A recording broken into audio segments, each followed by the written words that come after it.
This is the early afternoon of the 12th of November. Clip put up by David Pakman Show. Title, What is Happening in the Oval Office?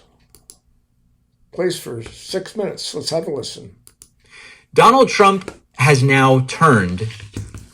It is a very interesting turn of events. Now, as many of you know, Marjorie Taylor Greene has started to say a lot of what is happening in Washington doesn't make sense. Why won't they show us the health care plan? Why is the government shut down? And she is increasingly skeptical of this Republican Party. She's not an ally of progressives, but she's skeptical in some areas. Reports include that she's mad because she wanted to run for Senate in Georgia, but Trump and people around him talked her out of it or said, you wouldn't have our support. Don't do that. Don't get involved in that. So CNN's Caitlin Collins asks Trump, what's your response to Marjorie Taylor Greene saying prices aren't down on groceries, prices are up on groceries? And Trump attacks Marjorie Taylor Greene. Meeting with the Syrian president earlier today, Marjorie Taylor Greene, who is a big ally of yours, said that she would rather see you focused on nonstop domestic policy meetings here at the White House instead of nonstop foreign policy meetings. What's your response to her saying that, and also saying that grocery prices are up and not down, as you said? Yeah, so I don't know what happened to Marjorie. Nice woman, but I don't know what happened. She's lost her way, I think. But I have to view the presidency as a worldwide situation, not locally. I mean, we could have a world that's on fire where wars come to our shores very easily if you had a bad president. Right. We had a horrible president. If we have a bad president, you're kidding. We got a brain-dead president. Trump will turn on anyone as soon as their loyalty goes from 100% to 97%. And he continued going after Marjorie Taylor Greene. But with all of that, I passed a great, big, beautiful bill, which is the biggest tax cuts in the history of our country. So when somebody like Marjorie Taylor Greene, who's now catering to the other side, I don't know what, I guess she's, got some kind of an act going, but I'm surprised at her. But when somebody like Marjorie goes over and starts making statements like that, it shows she doesn't know. Right. Marjorie Taylor Greene has made a mistake. Now, I'm not saying it's like a political mistake necessarily or that she's wrong about the things she's saying. You are supposed to just praise Trump. And there were people in the room yesterday who knew how to do it. Here is Janine Pirro.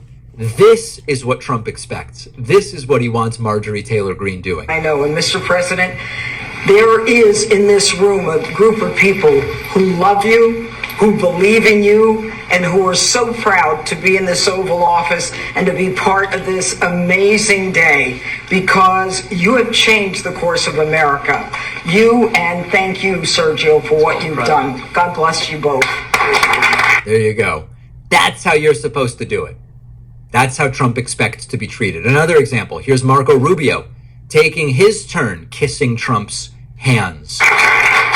Just to echo what Sergio said, Mr. President, you've done a lot for this country, more than any other president has in such a short period of time. Right. And part of that is putting together a phenomenal team. And I know Sergio was instrumental in helping you achieve that. And so we think he'll do a great job. This is a very impressive collection. Talk about patting yourself on the back. Put together a marvelous team. You being one of it.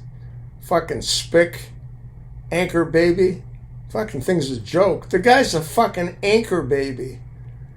His parents were Cuban citizens when he was born. They weren't even fucking American citizens.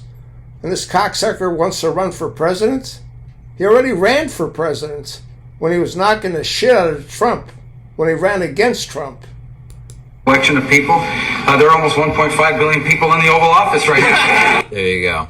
So Rubio and Janine Pirro, they know this is supposed to be a glaze fest of Trump. That is it.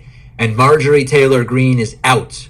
Trump then took an opportunity to attack Pete Buttigieg. I guarantee to Americans that travel is going to go back to normal once the government all the air travel better than normal. You know why? When the government reopens. Yeah, sure. It'll be much better than normal because we're buying the most sophisticated avionics and technology for our control towers, and we didn't have that. We had a guy named Buttigieg. Edge, this is the best way. Just say two edges, like off the edge of a cliff.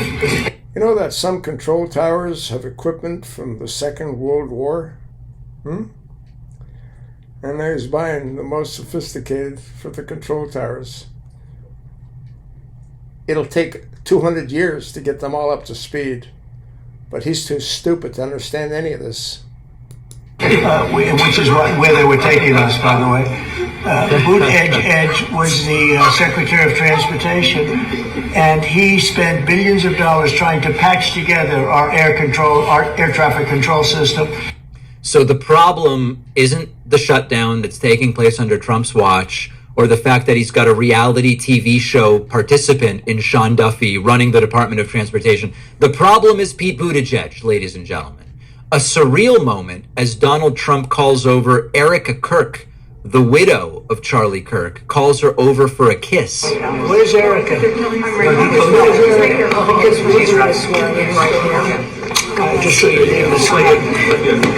A beautiful kiss for Erica Kirk.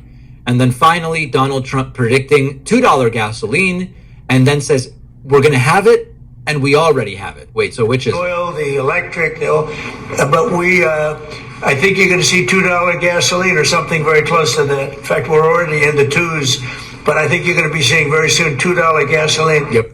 Soon we're going to have $2 gas. We already have $2 gas. Soon you're going to be seeing $2 gas. What's the takeaway here? Even though he has no idea what's going on, even though he has no ability to truly empathize with anyone who's struggling just because they're missing $177 of food stamps, no ability whatsoever. If you dare question anything he says or does, you will get treated the way he is now treating Marjorie Taylor Greene. On the other hand, if you just praise him endlessly, delusionally, like Marco Rubio and Jeanine Pirro, you get to stand in the Oval Office. That is the important takeaway and lesson here. The whole thing is crazy. Jeanine Pirro was a joke. She was a joke on Fox. And she's a joke in his cabinet or running whatever the hell she's running.